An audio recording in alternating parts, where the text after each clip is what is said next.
Hello YouTube, in this video I'm going to be talking about the Ghost Rider Robbie Reyes.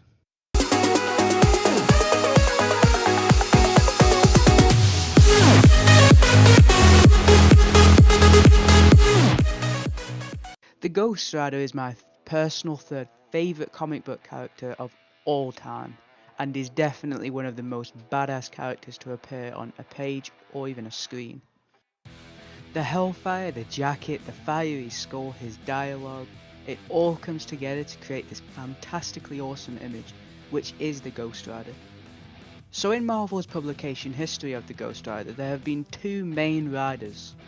These riders were the original Johnny Blaze and his successor Daniel Ketch.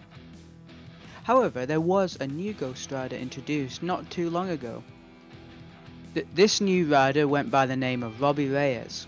The new rider actually appeared in Marvel's Agents of S.H.I.E.L.D. but was slightly adapted in different ways for the show. Personally speaking, he isn't my favourite Ghost Rider, but he's definitely very interesting.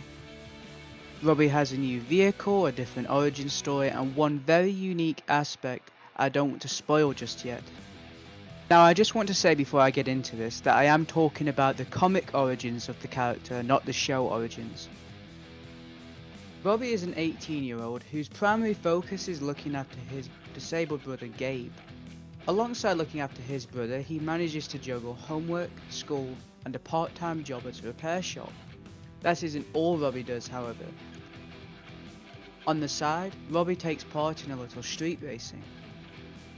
After stealing a 1969 Dodge Charger from the shop that he worked at, Robbie entered a which would supposedly win him 50 grand. This would have been a lovely sum of money that would have allowed him and his younger brother to move to a more healthy neighbourhood. What was meant to be a life-changing event ended up being exactly that, just not in the way that he expected. You see, a group of paramilitary types appeared during the event. The individuals that appeared went on to force Robbie out of the charger that he had been using during the race. Once Robbie was forced out of the car, he tried to get onto his knees in a sign of surrender, but before he had the chance to touch the pavement, he was shot 9 times. Robbie's killers were hired by a man who went by the name of Dr. Zabo. One of the killers opened the trunk of the 69 Charger to retrieve pills, pink pills in fact, created by the doctor. Robbie's rather unfortunate end didn't last long, however. You see, the Charger which Robbie stole was actually haunted by the ghost of a serial killer named Eli Morrow. Eli possessed the body of Robbie and changed him into the all-new Ghost Rider that we know today. So now you've heard his origin stories, you might be asking, well, how is he different from the other Ghost Riders? This actually brings me on to the point I didn't want to spoil for you earlier.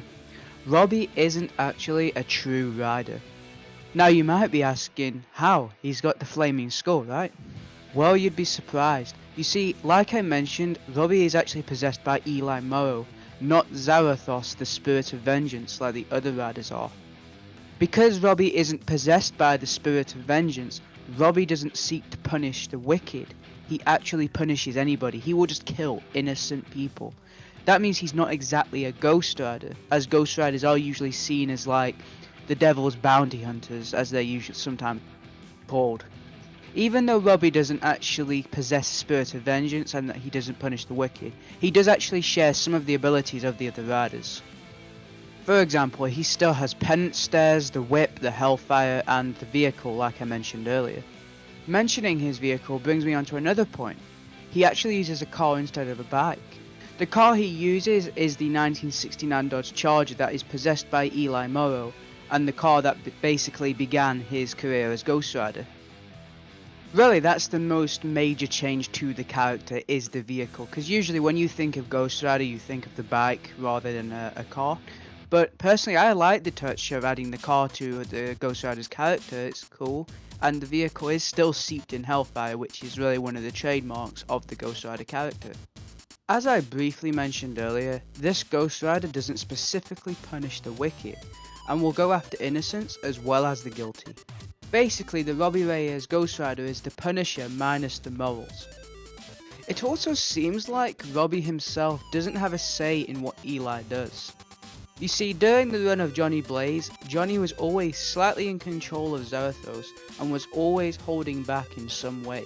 If you're wondering what the significance of this is, well, let me just show you. The two panels I'm about to show you are probably my favourite panels I've ever seen in the whole of Ghost Rider's publication history. Essentially what you're seeing is a conflict between the Ghost Rider and the Hulk, except this isn't just any Hulk, this is the Worldbreaker Hulk, the strongest form of Hulk we've ever seen.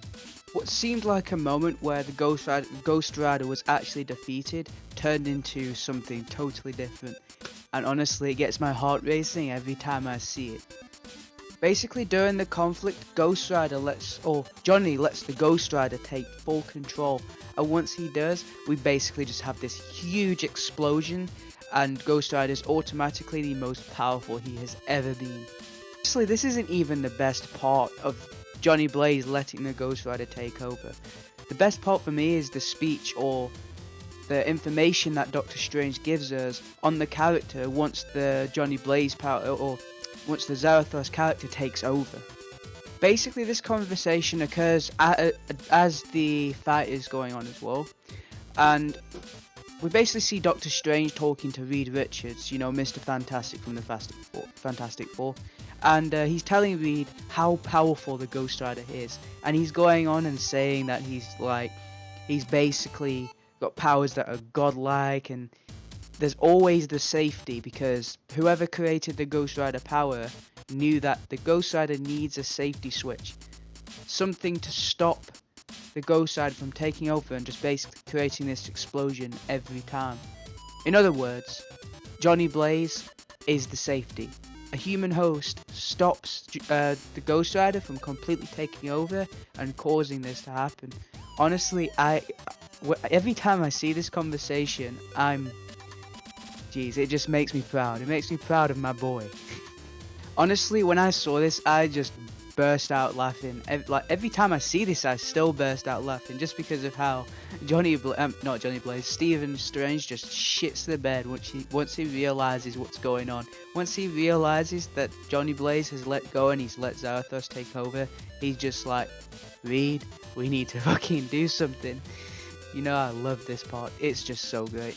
I do apologise for my little fanboy moment. I had to have it. I was going to have it at some point in this video because every time I think of the Ghost Rider, I think of this moment. I do apologise for my little fanboy moment there, but I had to have it because it's honestly one of my favourite comic book moments of all time, and it just puts a smile on my face every time I see this or think of this. But the reason why I brought this up is because if this is really the Johnny Blaze Ghost Rider, and Johnny Blaze has basically let the Ghost Rider take full control, and this is the outcome, then how is Robbie any better? How is he different or more powerful? How is he more impressive? Because if Eli is in full control, he's not really doing that much. He is powerful, although we haven't seen true power feats yet, which I'm waiting for, but it's just kind of like, well, where do we draw the line? Do we say that he is weaker than Johnny Blaze and no one's going to ever reach that level that Johnny Blaze reached? Or is there something that that Marvel's still holding back? I do want to find this out myself, and I am waiting for something to turn up about this, or turn up with this character. But you know, it's just like, at the moment, the character seems a lot weaker than Johnny Blaze or Danny Ketch. You know, if you was to come to me and ask me, what do you really think about the character? What do you think about the Robbie Reyes character? I'd honestly have to say, personally, I'm not a huge fan of this character. He is pretty good. He is interesting, and maybe he will have some interesting stories in the future. I kind of like the turn on the whole idea of a Ghost Rider that goes both ways, but then again, he's not really a Ghost Rider, so maybe that answers my other question before as to why he's not as powerful. But he is kind of called the all-new Ghost Rider, and he does have the same look. So, you know, I just want something to impress me with this character. If I see something that changes my outlook on this character, then maybe I'll start to like him. But at the moment, he's yet to impress. He kind of reminds me of Kick-Ass, I think.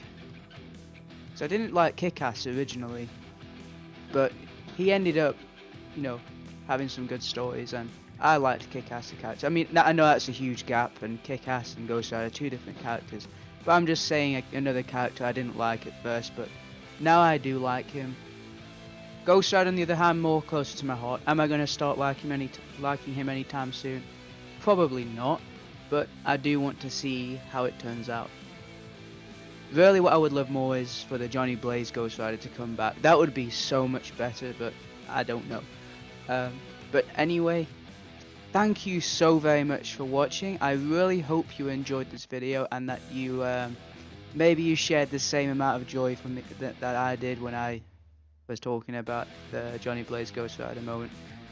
I'm probably gonna have to go back and read that, but seriously, I hope you did have a good time watching. Please feel free to comment and subscribe and leave a like, and don't forget to click the bell to get your notifications. Honestly, leave a comment, tell me what you thought. I just want to know what you think of the Robbie Reyes character. Is it something you're interested in, or is it something that I probably missed, or you think I missed and you want to let me know about? Honestly, so thank you, and I will see you next time. Tell me pretty lies, look me in the face, tell me that you love me, even if it's fake.